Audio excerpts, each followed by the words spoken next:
How to unfollow someone on Snapchat. Hi everyone, I'm here to assist you today. Without any delay, let's jump right in.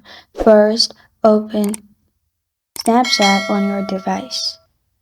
In here, click on two person-like icon at the bottom. After you have clicked on it, you'll find this kind of screen pop up. In here, click on three dots at the top right corner. Then click on Manage Account I Follow. You'll find all the accounts. Click on Edit at the top right corner of your screen. Now, beside the name, you'll find cross mark. Simply click on it, then press on Yes, and you will be able to unfollow that person. This is how to unfollow someone on Snapchat.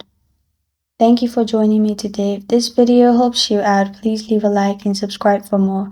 Got a question or want to suggest a topic? Comment below. Thank you for watching.